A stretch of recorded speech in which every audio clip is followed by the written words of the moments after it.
Any rocket launcher. Over the years in baseball, some have tried to get that edge, and they've gotten away with it. Others have gotten nabbed. Albert Belle, the latest on this list.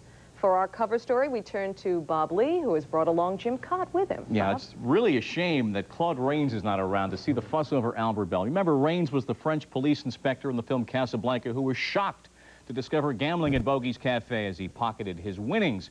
Corked bats, stuffed baseballs, they are not taught in the Boy Scout manual, but they're part of the national pastime. Now, corking bats, the most common way is just to bore open a canal here at the end of the bat, maybe go down the size of a dime on the opening, maybe even a little bit smaller, and go down anywhere 3 to 6 inches, take the wood out, put in the cork or a light substance, maybe a super ball or a bunch of little super balls, then repair the end of the bat. You get a lighter bat. You then get more bat speed, and when players are caught, you get explanations that sound like a grown-up version of the dog ate my homework. With Albert Belle, you have the added intrigue out of Gordon Liddy when the bat vanished for a while. Corked bats and scuffed baseballs. Tonight's cover story.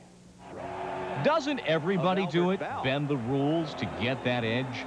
In just about any major league clubhouse is somebody, usually a civilian, who, on request, will cork a bat.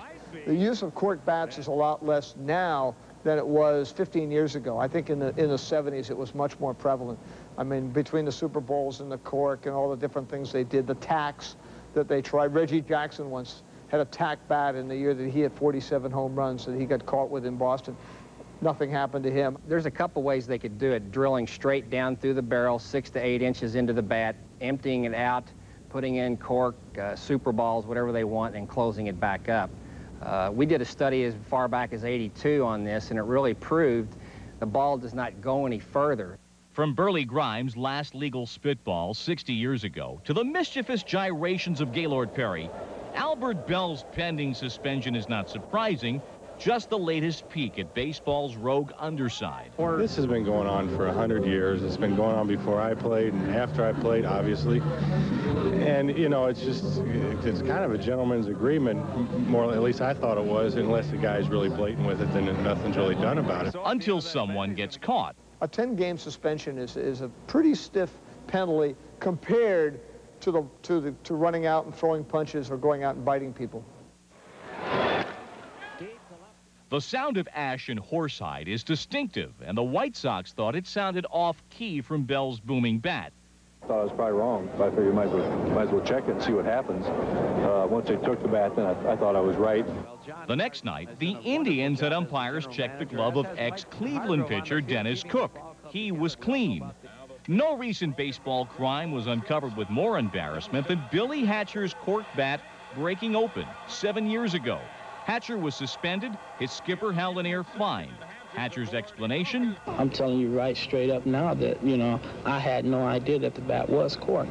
They mess around with the bat, you know, doing it to hitting the dome, you know, they have their little game plan for beer and stuff, but it was just one of those situations, you know, if I'd known it was corked or whatever, I would have never went up there to use it because, you know, I like to, you know, chop the ball down in the turf anyway. That was 3 weeks after Kevin Gross was caught with sandpaper in his glove. His explanation.